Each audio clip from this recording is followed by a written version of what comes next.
Welcome back to Pistons Jack Weekly, where I'll be recapping all the latest news and results for your Detroit Pistons using the 313 formula.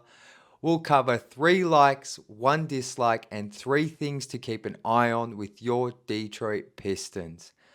Now, to open the show, as usual, we'll do a quick vibe check. The Pistons last week go 0-3 in a very disappointing week.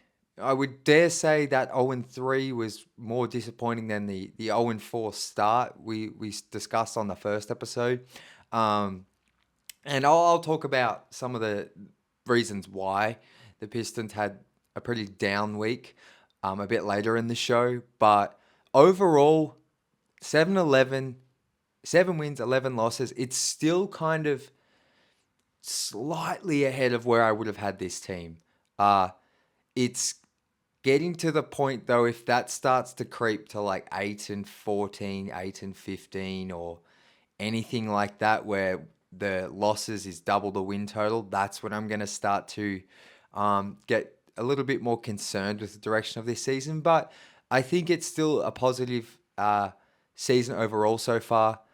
Some health issues have been the reason why we've had probably an extra loss or two, but a lot of it's been self-inflicted, which is somewhat a positive that they're controlling some games. But I think what's disappointing about last week is they kind of, just off the top of my head, the 3 games they lost, they kind of never uh, looked like they were the better team for the most part. I think is a disappointing thing. Whereas when we've seen them lose games before, it's because they've kind of fumbled it or that kind of thing. But talking more about that later in the show.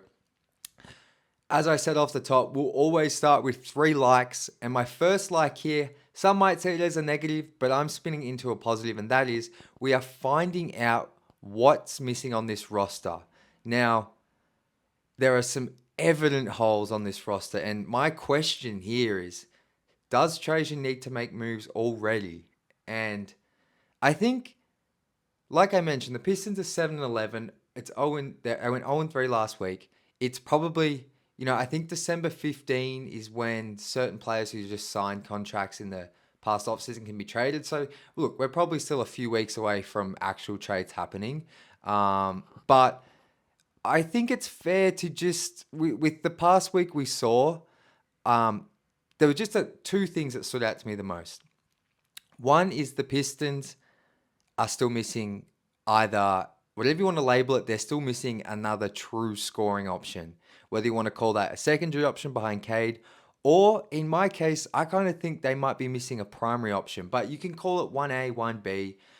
I think what has become evident with Cade out of the lineup for a game, as well as when he's been playing, is the Pistons just don't have a second option for him to go to when things get tough and get tight. And I think Jaden Ivey's still been a huge improver this season. And this isn't even a shot at Tobias Harris, because I'm talking more long term here. But I just feel like it's teams are figuring out the Pistons a little bit, and we saw this last year, but it's nothing new. Like, they just load up on Cade. And if Cade's teammates aren't hitting shots, like Tim Hardaway Jr. hasn't been hitting shots since he's returned. Jaden Ivey's 3-point shots regressed. Malik Beasley's been awesome, but unless those guys are all clicking, or Tobias Harris is giving you close to, 30 points like he did against Charlotte, like, it's just, there's so much reliance on Cade creating the offense, I guess is what I'm saying here. And Jaden Ivey's gotten a bit better, but he's still young and he's still probably trying to figure out a lot on his own. And it's kind of okay for this season because they're still trying to develop. But on the other hand, the player I want to bring up here is, and I posted this on Twitter, like, with what we have seen from the roster so far, would a Brandon Ingram trade make sense? Now, I have always kind of felt like it's a no, particularly before this season. And maybe it's still too early, but it's just becoming very apparent to me that the Pistons, like I said, are just missing someone who can get their own shot on a consistent basis. And I think there is far too much of a reliance on Cade Cunningham to run the offense, bring the ball down. And I think that's honestly some of these really bizarre turnovers from him where he just turns it over in the backcourt, dribbles it off his foot. I think that's a mixture of his handle being too loose, but probably more so just fatigue. And yes, he's got it, like some of that's on him, but he brings the ball down every single time he's on the court. Like it's pretty rare you'll see Ivy bring it down more than once. Like it's always Cade. Like Ivy might bring it down once, but it's Cade for the next 6 possessions. And then when Ivy's off, it's Cade every time. And yes, Jaden can grow into that role, but the reason I bring up Brandon Ingram is, yeah, him and Cade aren't a perfect fit because Ingram needs the ball a lot. So it's the fit isn't perfect, but I think, the risks there are, do you want to sign him to a max extension? He's going to cost you, if you trade for Ingram, you're signing him to probably like a $45 million a year annually or more. Just a guess. It could be 40 mil, it could be 50 mil. I don't know, but it's something like that. So you're kind of locking yourself into Ingram and Cade and, Ausar and maybe Ivy if you can keep them, which is the only reason I would even consider this. But, the reason, like, can they go, like, the reason I get very confused is because it's like, yes, they can elect to try the draft again this year and hope they get a top 3 pick, but we've just seen them being burned so many times going that route. So this is why I'm more leaning towards and a bit more open to a Brandon Ingram trade if you can keep Asara, Ivy, and Cade. Because then I think you have those 3 plus Ingram, who are 4 players who can all kind of create a little bit. They're all decent size. They're all can play defense on ball at least. Like Asar's obviously elite. Ivy needs to get better, but I think Cade, Ingram have got the length to be great defenders. I think Ingram's probably at this stage of his career not as good a defender as Cade, but I think you start to then have 4 guys who can kind of dribble pass, get to the rim a little bit, make some plays, and you're just able to mix in and take the load off Cade, and in turn take the load off Ivy as well, and maybe scale him down to a role more suitable. So that's my thinking on Ingram. Obviously, the major red flags are extending him, mainly because of the health issues he has. I know there's a lot of fans that would love Cooper Flag or a real superstar, but at the end of the day, Ingram was the 2nd overall pick. He's been an all-star. He's 27 years old, max 28, so he's probably a touch old, but I think the discussion from what we've seen isn't crazy, and I think based on what I've seen some fans reply, it's some fans are coming around to that idea. Now, some people also say, well, Jack, they get scared of the Blake Griffin scenario where you lock yourself in for 2 seasons of mediocrity and then is that it? But to me, it's like, well, this might elevate Cade to another level. This might help elevate Ivy to another level and help their development by having someone else on the team to really create offense and put them in more scalable roles. And then, maybe you can move Ingram. Like, I just think sometimes we get very infatuated with going to the draft, finding the next superstar. But as we're seeing with the Pistons, who have had poor draft luck, and then honestly pretty poor injury luck with their picks, a lot of times these guys don't eventuate into the stars we all hope on draft night. And I would love Cooper Flag. I would love Ace Bailey.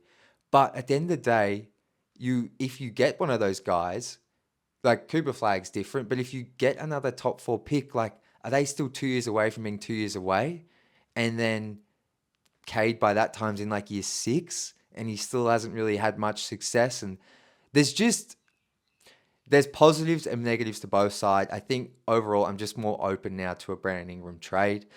I honestly don't think it's going to happen. Like, I think Trajan's still going to sit back, monitor. I don't think he's going to look to make any crazy moves. Maybe if it happened, I could see it happening in the off season if Ingram is still on the Pelicans, which seems unlikely if he hasn't signed an extension. But it's worth a conversation, and I, as someone who was opposed to it, probably in the preseason, I'm now once again I'm much more open to it, I think. So because I think what we've seen is this team isn't that far off. Like, I know they're in the East, and I know ultimately want to win championships. And to do that, maybe Brandon Ingram and Cade Cunningham isn't the ideal core, but I don't know. I don't know. It's just, it depends. It's just, I think team building, it's incredibly hard thing to do. And I'm just more open to an Ingram trade. And I think that's probably more of a clearly a bigger move and maybe more of a long-term move. I think the other area I wanted to talk about that's just stood out tremendously, which we've spoken about it like in the off season, preseason, and it's kind of, we alluded to it in the Ingram piece here, but it's the lack of playmaking is glaring. And, they don't have a backup point guard. Jaden Ivey still is trying to figure out his role as a point guard. He's always going to be a score first guard. Like, with Cade Cunningham out, you saw against the Magic, like, they just can't run consistent offense. Like, the Magic are like an elite defensive team. It was on the road for Detroit, so it's a one-game sample size. But even in that Hornets overtime when Cade was out with that tailbone injury, like, they just couldn't create offense. And I think it's kind of unfair to expect it, honestly, out of Ivy. Like, there's no point getting mad at him, really, because he's not a point guard. So he can kind of get away with it a little bit more when Cade's playing. But when you're relying solely on Ivy and then Marcus Sasser and the vets to chip in, it's just, I have to wonder, like, Markel Fultz is sitting there. Like, he could come in immediately, feel a major need for this team. Like, with his ability to get downhill and just run a team. I think, I wonder if Trajan has reached out to him, because we did hear that Trajan reached out to Tyus Jones, and Jones obviously wanted to be a starting point guard and went to the Suns. So he's aware of that hole. Maybe Markel Fultz doesn't want to come to the Pistons, but I think it's so obvious they need a backup point guard. And maybe, like I said this right at the start of the season, maybe this is Trajan's plan to kind of set the team up for failure in a subtle way, and help them lose some more games so he can remain in the lottery. But at some point, I'm wondering if Cade's injured, is it bad for the younger guys' development? Like for guys like Ausar, guys like Jalen Duren, Jaden Ivey also get heaps of on-ball reps, so maybe it's good for him. But is it actually bad to not have a backup point guard to help Jalen Duren keep developing as a role man, to help Ausar maybe develop as a role man, or just to not put so much responsibility on Ausar? Because if Cade he's going to miss more games, and maybe he's back next game, but he'll miss more games later in the season. So is it actually bad to not have a backup point guard is my question for the development of these younger guys. So, I think I do want to see them sign a backup point guard. I'm fine with them not trading for Ingram this season, but I think they really need a backup point guard, because sometimes you just see Ivy get caught in these situations with jump passes and trying to do too much, where I think a backup point guard would help take the load off him. But Marco Fultz is a name there, so I'm sure a lot of fans would love the Pistons to sign him. But let me know your thoughts on an Ingram trade and a Fultz signing. Moving on here, a couple of quick hitters. Second like of the week is Ausar Thompson is officially off the injury report. He's available. He was cleared pretty much an hour or so before the Magic game at the end of last week, but he didn't play any minutes. I really hope he plays against the Raptors at home. It seems like a nice, not an easy game because the Raptors have been good, but a game you could bring him back. Cade is out, I believe. So I think regardless of whether Cade's playing or not, like bringing Ausar back would help tremendously. Like every post-game live stream I've done, we've spoken about Ausar and how much he could help this team. So I really hope he debuts against Toronto. I'm so excited to watch him play. I will just say I wouldn't expect him to be playing a major role for his first couple of games. I think it'll be more just like, 5 minutes each half or something like that. Hopefully I'm wrong. Hopefully he plays more, but with the way they've gone about this, I think he'll be playing a very limited role for at least his first couple, and then we'll see him worked more into the rotation. But just so excited to see him play. So happy for him. We've covered it last week, but now he is officially cleared and available. So fingers crossed we see him against the Raptors, or at least some point this week. I think is what a lot of fans would love, because I think it's going to give us that jolt of excitement we've probably been missing for the past week and a half. Moving on, my final like for the week is Isaiah Stewart's defense. I think I've spoken about Stu a fair bit on these weekly shows, but his defense this season has been elite. And I think it's his best defensive season so far. Like, there's still a lot of basketball to play, but right now, he is in the top 10 for centers in defensive rating. He's ahead of guys like Victor Wembanyama, Rudy Gobert, Rudy Gobert, and Evan Mobley. Now, that's amongst guys that have played minimum 10 games just to filter out the outliers. So he's playing, like, for a guy off the bench, he is, like, playing some elite defense. His rim protection's crazy at the moment. He's 8th amongst centers in, like, this rim protection stat, which I like to use a fair bit. And basically, he's holding opponents to 15 percentage points less than the average field goal percentage at the rim within 6 feet. So, like, players are shooting below, like, 15% less than the expected percentage from that location at the rim when Stu's guarding them. And, yesterday against the Magic, he had 5 block shots, tied a career high. I think he's leading the team at 1.5 per game off the bench. Like, and it's not just the shot blocking, it's the switchability. Like, I mean, just off the top of my head, with the Pistons' first win of the season against the 76ers, he, like, held Tyrese Maxey to, like, 1 of 8 shooting when guarding him. That's been obviously a theme for him throughout his 4 seasons with the Pistons. Is his main strength on defense is his ability to switch and guard pretty much all different kinds of players in height and weight. Like, he's got such quick feet moving laterally, which catches so many people off guard. I think I even saw LaMelo this week try and take him off the bounce, and I think Stu blocked the 3. Like, just, he's so versatile, and we've always known that. But I think where I'm really surprised a little bit this season is just how well he's protected the rim and his shot blocking. Like, we are now 18 games in, and for these numbers to be holding strong in almost a 20-game sample size, like, that's legit. That's legit. Like, we're not just talking here about, the past 3 games. Like, we're talking about the whole nearly a 20-game sample size, which I think is a really substantial amount of games to make conclusions from. So hopefully he can keep this up. But quick shout out to him because I know a lot of fans, are in or out on Stu, but it's pretty undeniable how good he's been on defense this year.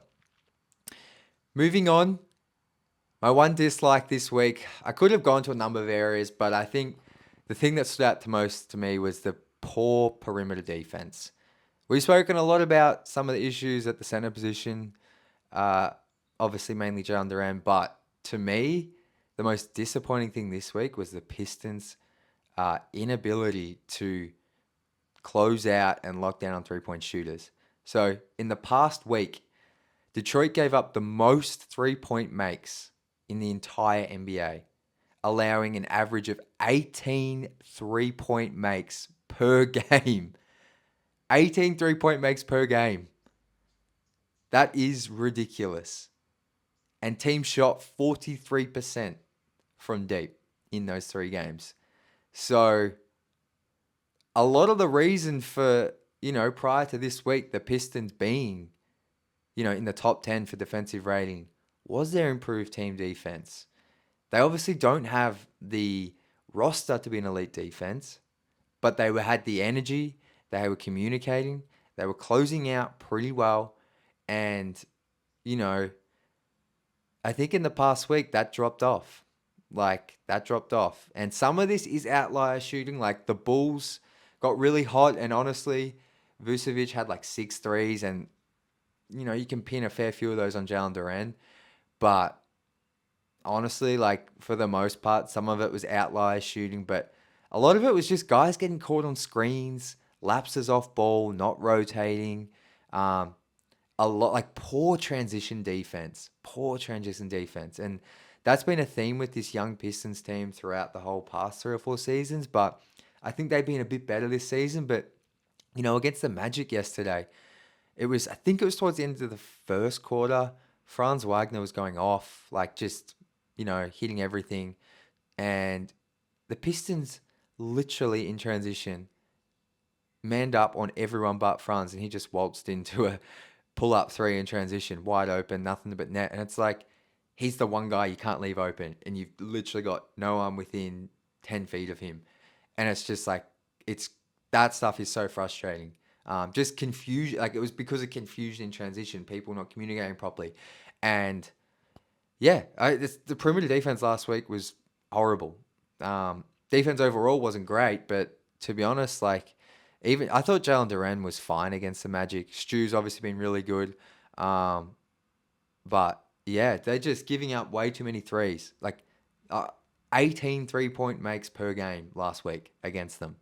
You are not winning any games doing that. Like you're just not, unless you have an outlier shooting night and make like 20.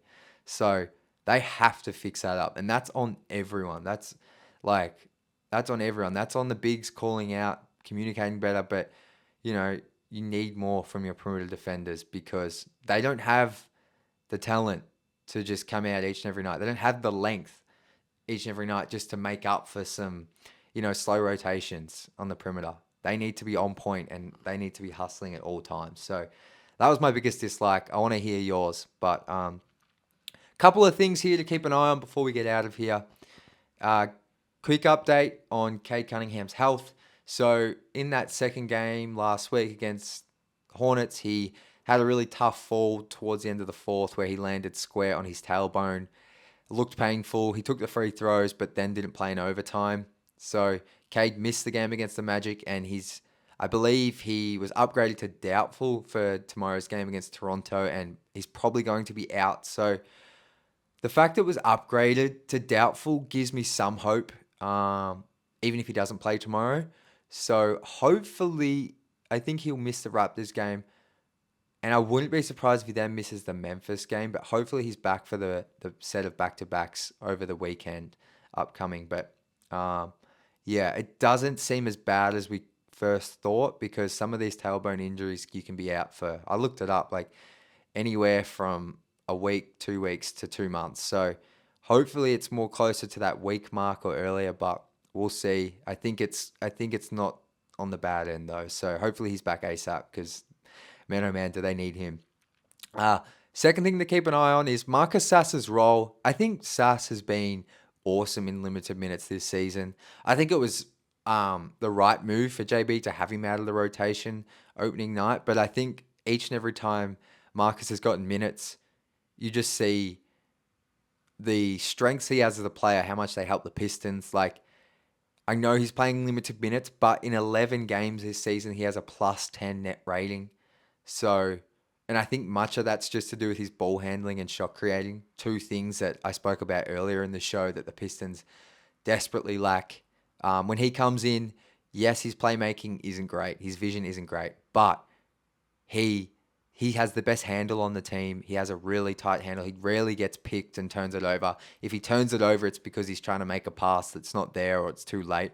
But, we've seen Cade and Ivy struggle to, contain the ball and absorb pressure from perimeter defenders. And Marcus comes in and is able to not only absorb it, but make plays, get into the mid-range, get to his floater, knock down pull-up jumpers, and then his three-point shooting is valuable as well. So I would honestly, even when Cade's back and healthy, I would like to see Marcus get more minutes because I think his skill set on the offensive end helps his team tremendously. And I think those moments where Ivy and Cade aren't on the floor together, I think you can put Sasser alongside either of them and it can be really helpful for them, bringing the ball down the court, creating at the end of the shot clock instead of it always being those two.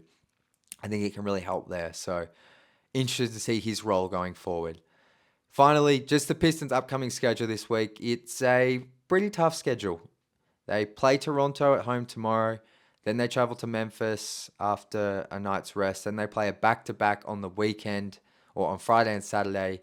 They play at Indiana on Friday night, which is an NBA Cup game. Then they return home and play Philly on Saturday. So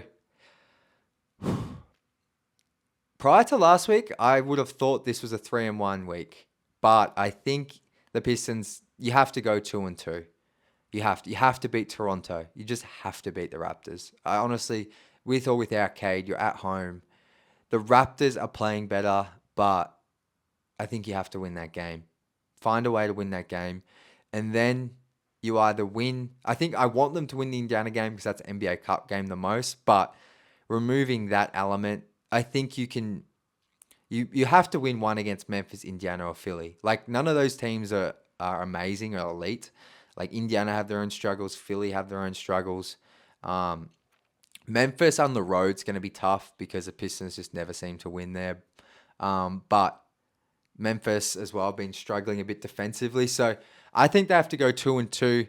Obviously, the optimistic part of me thinks they can go 3-1, but 2-2 minimum. That way, after this week, you're still 9-13. Like I said, you're still closer to 500 than having double the amount of losses as wins. So, I think you're still tracking in the right direction there. Get Cade back, get Ausar back, and then I think come December, you've got some really tough games, but maybe you can shock some people. So let me know your thoughts on the upcoming week, how many wins they get. I'd love to hear it. But that'll do it for this show. I would love to hear your thoughts on an Ingram trade. Please let me know your thoughts on that because it's such a great talking point, I feel like. So that's going to do it for today's show, guys. As always, we'll be back next week with another episode of Pistons Jack Weekly. But until then, as always, go Pistons.